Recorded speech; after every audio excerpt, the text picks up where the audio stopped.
Good Thursday, everyone. Welcome to the Volquest.com mailbag podcast presented by our good friends at Blue Water Climate Control. Remember, Blue Water Climate Control wants to reward all the Volquest listeners, show their appreciation for all the referrals they have gotten from Volquest.com. And to do that, they're giving you a discount on all service and repairs, which is really good because it's time to start turning on your AC. And unfortunately, sometimes when you do that, it doesn't work like it should. When that happens, you need to call and do what many others are doing. That's called Blue Water Climate Control.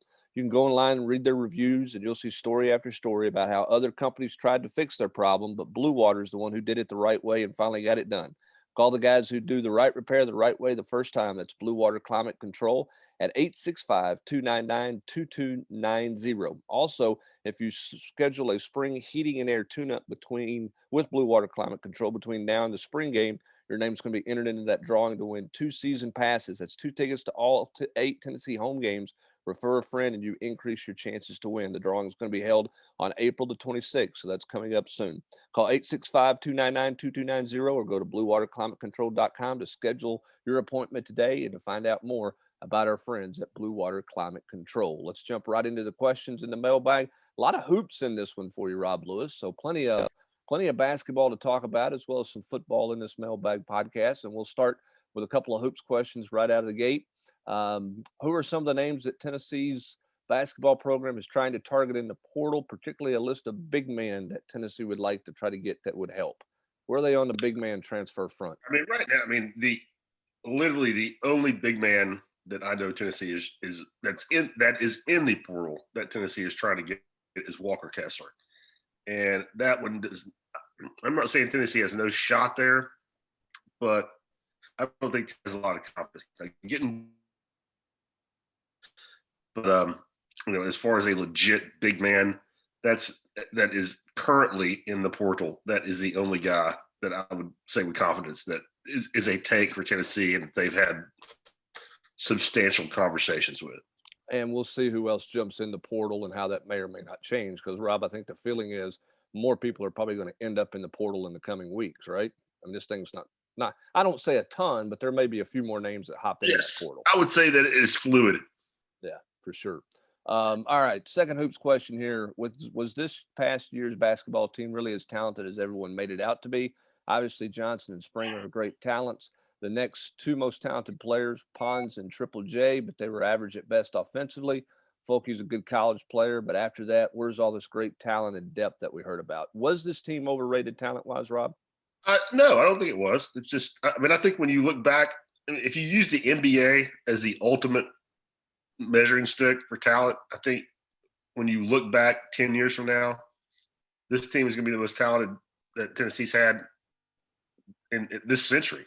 I mean, I think Keon and Jaden are both going to play a decade in the NBA. When's the last time Tennessee had 2 players, that did that on the same team? They were just young. I mean, I think when you look at what happened Monday night with Baylor, I can promise you that Rick Barnes noticed that Baylor didn't play a freshman, that they won a national title with three seniors and 2 juniors. I can promise you he is well aware of that. And I think that will impact how Tennessee does things going forward. Now, they're not going to turn away Keon Johnson, but I think when you see the kind of kid they took in the French kid this week, that guy's a 4-year player. I think you're going to see Tennessee.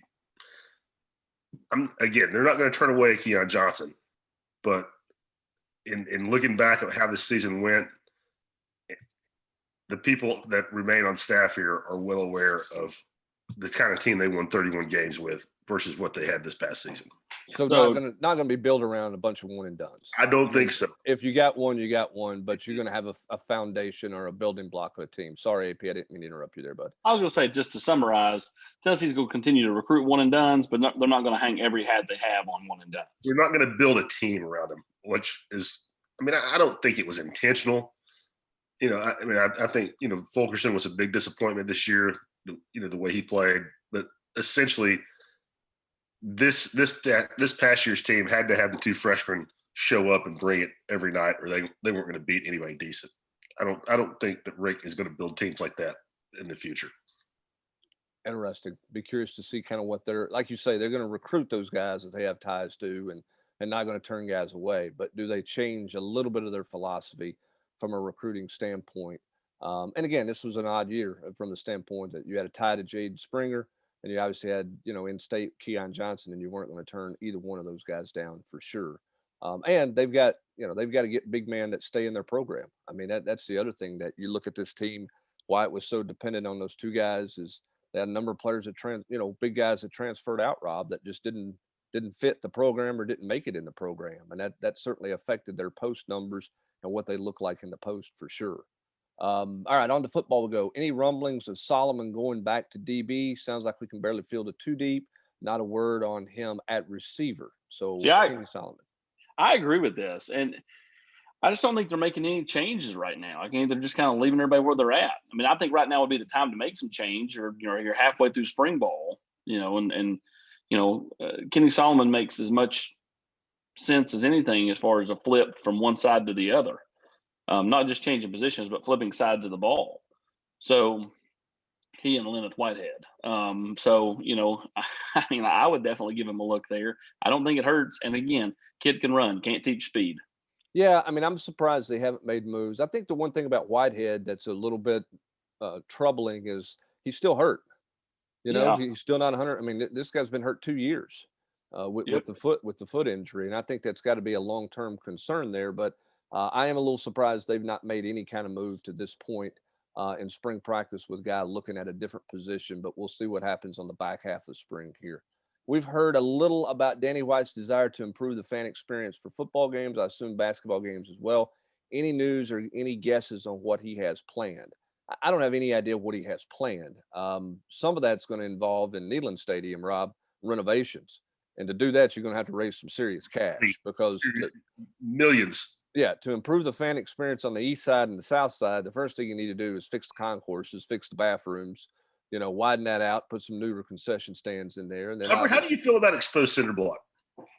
how do I feel about it? I think that we've probably moved past the idea of exposed cinder block. I mean, I think we've got enough materials out there that we can probably avoid that look at some point in time. But I think part of the fan experience too, Austin, is they're going to go chair back seats. But again, you're talking about spending millions, and to do that, they've got to raise money before they can do that. Other parts of this fan experience, how do you improve that? What would be your guess? Well, Obviously, Danny White's not sharing Wi-Fi it. So. better.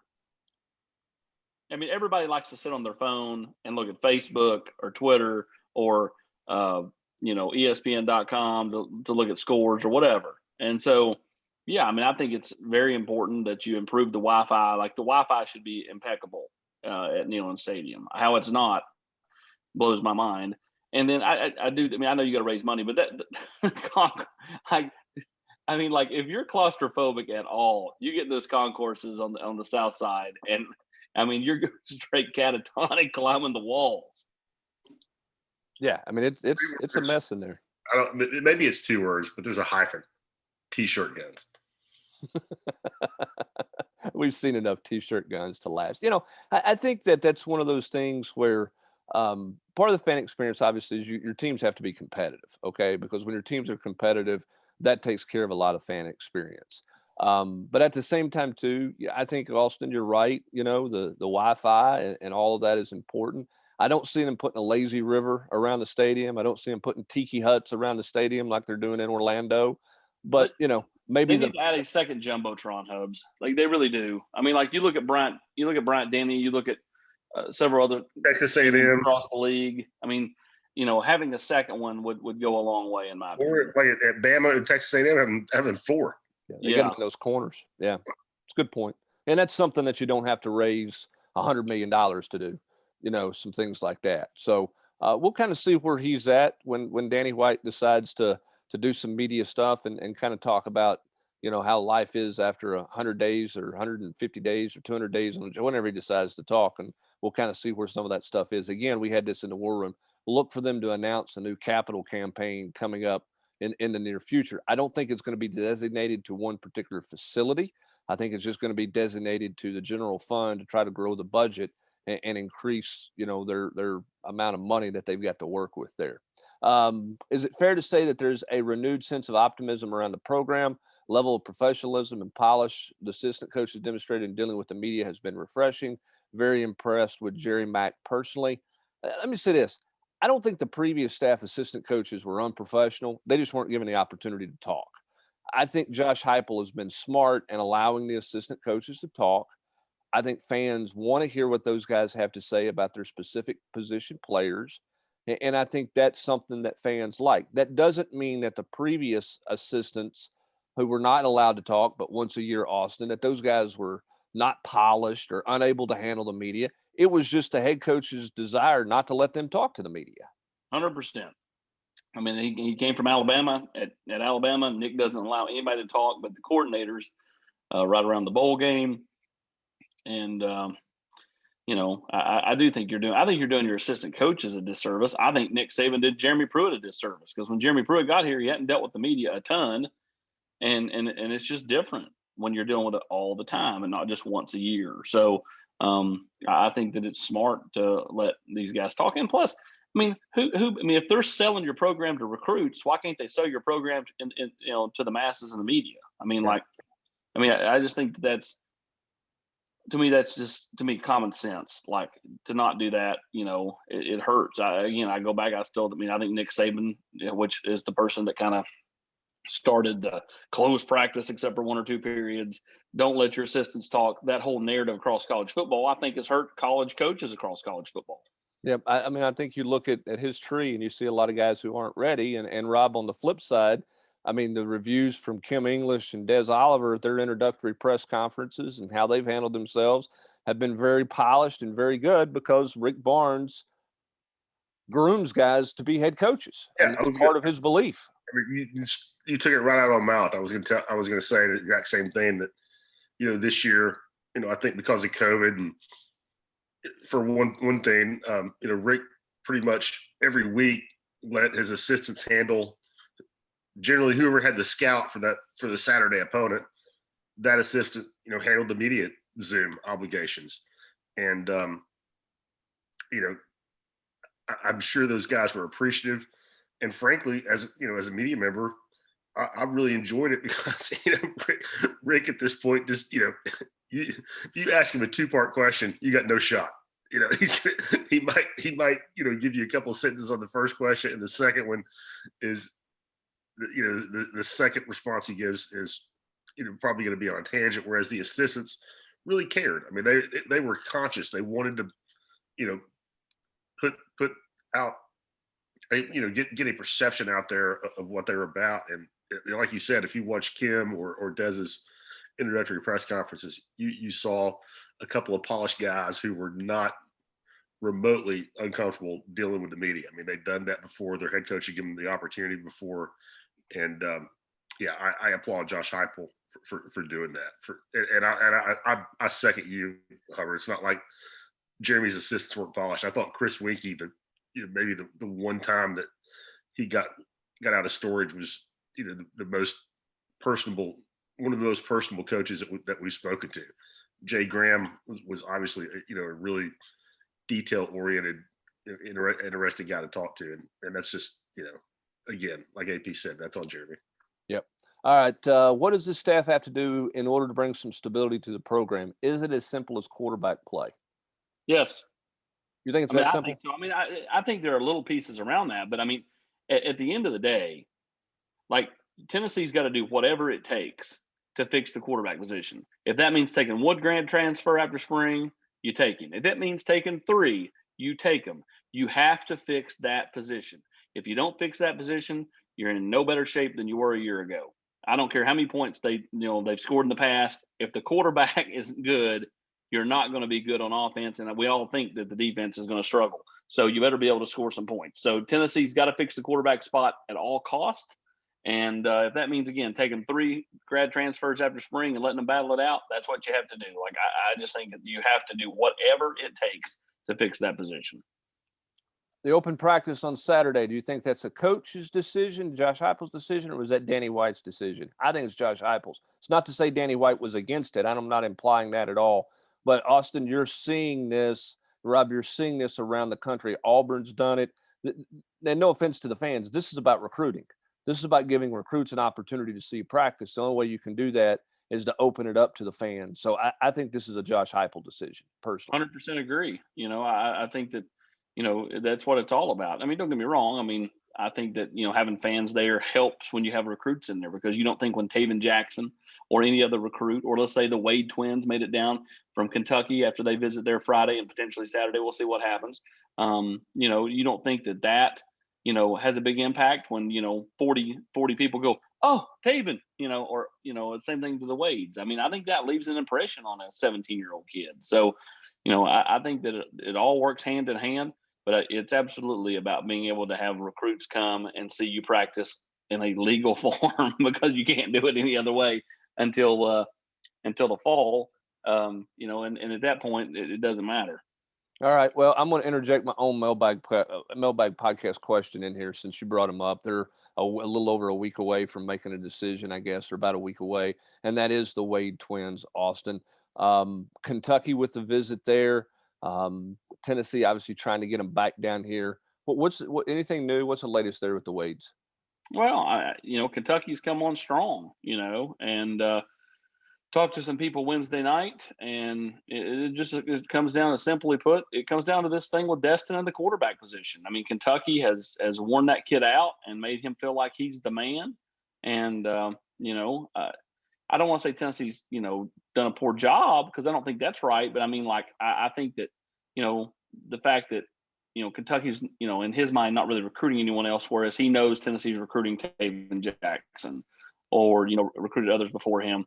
I think that's working against Tennessee a little bit. Can Destin play quarterback? I don't know. I mean, like, if you're asking me my opinion, I think that, he's not going to come in and play right away. He's going to have to take several years to develop.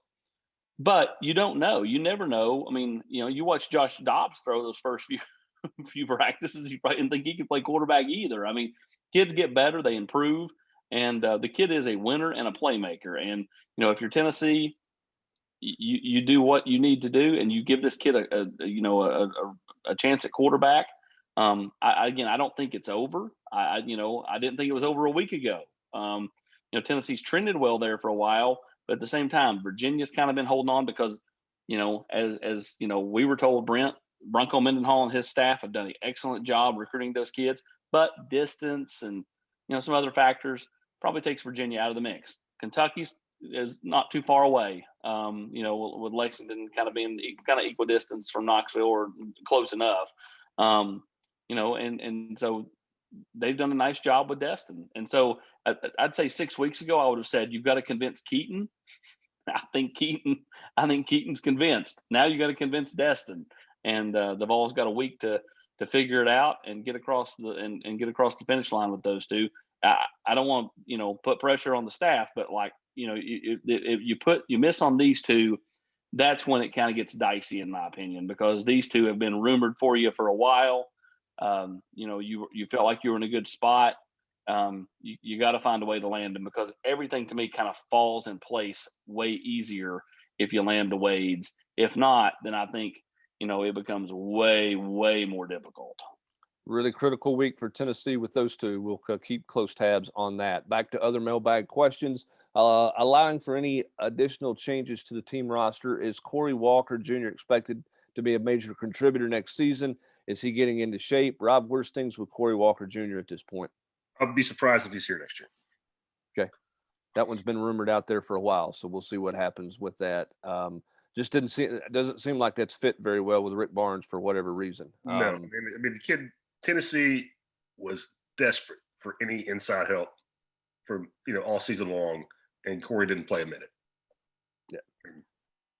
All right. Yeah, and it wasn't even close to getting on the floor. This simple question here, I think we all know the answer to this. Any word on Yves Pons? I know it was hard to even come back last year. Is it a done deal? He won't use his extra year in college. Yeah, I think it's a done deal. I mean, I even if he doesn't get drafted, I think he's headed back to Europe to make some money. I mean, the kid's married, and I think he's ready to get on with life.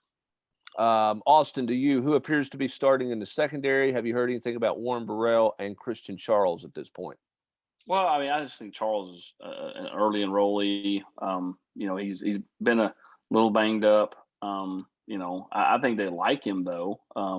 He's got better size than I thought. Having seen him out there, doing some stuff. And right now, Alante is going to be a starter on this football team. Who starts opposite Alante? I would lean Warren Burrell. And then at safety right now, it's Trayvon Flowers and Jalen McCullough with Tamarion McDonald pushing them.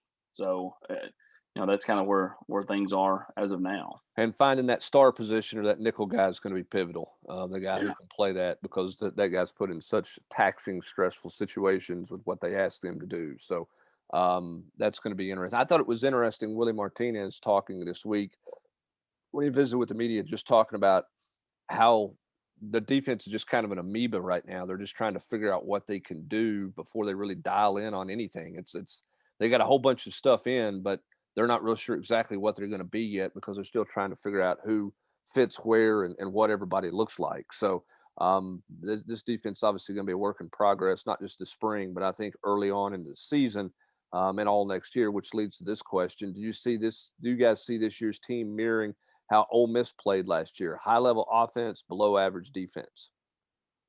I think if Tennessee's going to have success, they better outscore everybody. That's what I think. I don't know if you guys. I think it's going to be about, can they put up more points more than it is, can they get a bunch of stops based on where the talent is on this team at this point. And that's just what it feels like they've got to do.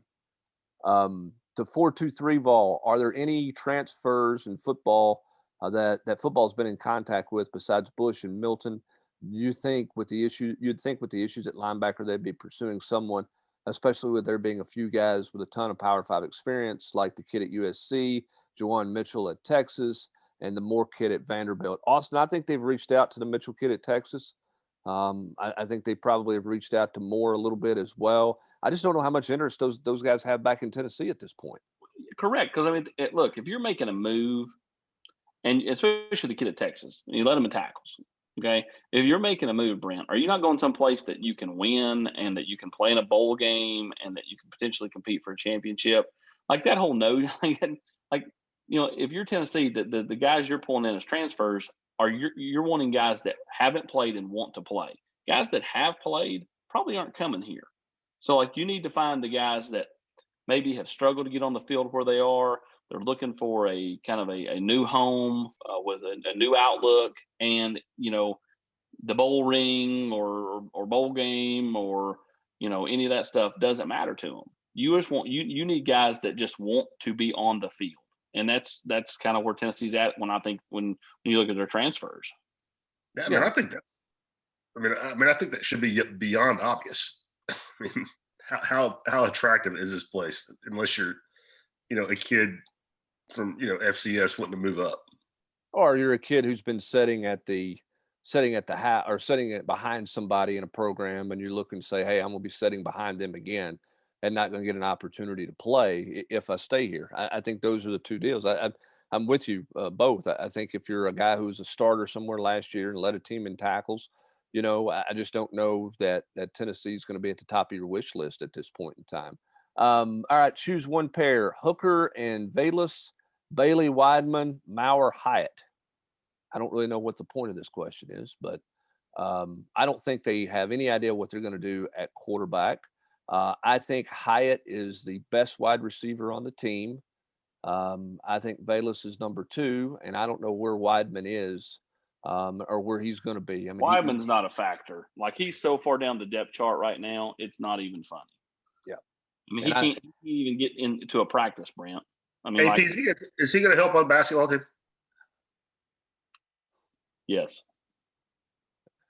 Yeah. But no, I mean, he's got to learn the offense. I mean, he's got talent, but he's got to commit to it at a different level than what he's done at this point. He's got to go from being a raw athlete to wanting to be a polished receiver. And he's got a lot to learn. And then clearly at quarterback, I think they're a ways away from thinking that they got any, what they may or may not have at the quarterback position at this point. All right, onward we go. How do you see the defense using Tyler Barron this year? Lots of talk of him playing linebacker some. Are they talking about outside linebacker on the line of scrimmage, similar to last year? Are we talking off the ball? Mike Will linebacker. Seems like a square peg in a round hole if it's the latter. I think he's going to be their best rush end is where I think he's going to be. He may stand up some. It'll be like the modern day version of the Prowler. That's what it's going. He's going to be like kind of like how Denver uses Von Miller. Well, he said as much on Wednesday night that he was going to be standing up some. He's going to be would have his hand in the dirt some. That he was going to be used in a variety of different ways. But I don't think they're going to ask him to cover the running back out of the backfield on an out pattern, as a true cover, outside linebacker. I mean, he might have some crazy responsibility on a wheel route or something in some kind of funky scheme. But for the most part, Rob, whether he's up or hand in the dirt, he's going to be coming off the edge because that's the best thing he does. And so I think that it'll be similar to what you saw out of him last year in some ways. You're just going to see a lot more of him because he's clearly going to be, potentially Tennessee's most effective defensive end because of his ability to play the run and hopefully an improvement in rushing the quarterback. All right, over and under 5 football wins next season. I'm taking the over. I agree. You got 3 locks. I mean, then to see what happens with Pittsburgh. I mean, Vandy's still Vandy. South Carolina's down. I mean, I think Tennessee can get, quote, bowl eligible if they can go to a bowl. Yeah, I'll say over 5. And like you say, just it's schedule related, not talent related. All right, last couple here, and then we're out the door. Why do some Tennessee fans seem to be enamored so much with Lane Kiffin, but lukewarm when it comes to Heupel? And their head-to-head, Josh Heupel has had a considerable upper hand on Lane Kiffin. Do you believe it pertains more to Lane's slight advantage and SEC experience, or is it his controversial past with Tennessee? But because in 2009, Tennessee dated the hot girl in school for a week. and then she moved on, and Tennessee fans have never been able to get past it. Some have, but the people that are enamored with Lane are enamored because they wondered what if he had stayed, what would have happened had he stayed, and I'm sure some of you right now are going, well, they ended up on probation. Maybe they would have. But the point is like, I think it's just because he was here such a short amount of time, he didn't have a chance to truly do anything like, like think about Butch kind of built and then crashed hard. Jeremy, had a nice year or two, then crashed hard. Dooley, kept having these wins taken away from him against LSU and North Carolina with bad, Lane never had any of that. So like, I think there's this what if with Lane that Tennessee fans, or a portion of the Tennessee fan base has never kind of gotten over. I think it's because he's good at Twitter. Yeah, maybe the case. Well, I mean, he was, fans enjoyed that year because he trash talked, and it was he just did whatever he wanted to do and kind of flipped birds at everybody and said, we're going to do whatever we want to do. And well, I'll challenge anybody. Here's the other thing too. He did a nice job coaching that football team. That staff and him did a nice job coaching that football team. When you look at playing with walk-ons on the offensive line, Rob, they fixed a broken quarterback. They had a senior tailback get healthy and have an unbelievable year. They're playing with Eric Berry. They turned Dan Williams into a first-round draft pick, right? You got Jansen Jackson out there. Looks like he's going to be a star. I mean, that was a fun team to watch play after the UCLA game. Now, they were other than the UCLA game, they probably didn't lose one that they shouldn't have. I mean, they should have beaten UCLA. Right. They go out stand. But they beat Georgia. They got a chance to line up and beat Alabama. And so, I mean, here's a guy that continues to troll Tennessee people. He keeps it out there about how much he liked Tennessee while he was here, and he's in the news all the time. And I think that's something that Tennessee fans like because he's relevant. And I think Tennessee fans, he trolls Saban on Twitter. Yeah. I mean, he's not afraid to mix it up. So I think that's part of the enamorment with Lane Kiffin. And he has more than a slight advantage of SEC experience. He has a ton more SEC experience than Josh Heupel has. 2 years as a head coach and multiple years as a coordinator. Yeah. And also, more experience as a Power 5 guy in recruiting as well, in his time there. So, I think that's why. And I think Tennessee fans are always going to be enamored with him as long as he's around. Now there'll be some Tennessee fans, if he crashes and burns at Ole Miss, they will enjoy every second of it. but there's also some Tennessee fans that are always going to say, what if? The same way, Rob, there's some Tennessee fans that always talk about Bruce Pearl, even though Bruce Pearl did himself in when he was here, but they're always going to be Bruce because Bruce has won and Bruce has beaten Tennessee. And so, that's just kind of the way it is with that. So, that's where I think Tennessee fans are with Lane Kiffin. All right, Tennessee is supposed to have an open practice on Saturday. We'll see what happens with the weather with that. We'll see what recruits get into town for that. Tennessee is scrimmaging later today. Josh Heupel will meet the media tonight to discuss that. We'll have the War Room tomorrow, baseball coverage as well. Plenty of things and some recruiting coverage, plenty of things coming up on the site in addition to this Mailbag podcast. But this is going to do it for this Thursday edition of the Blue Water Climate Control Mailbag podcast. And for Rob Lewis and Austin Price, I'm Brent Hubbs. Thanks for joining us. Have a great rest of your Thursday, everybody.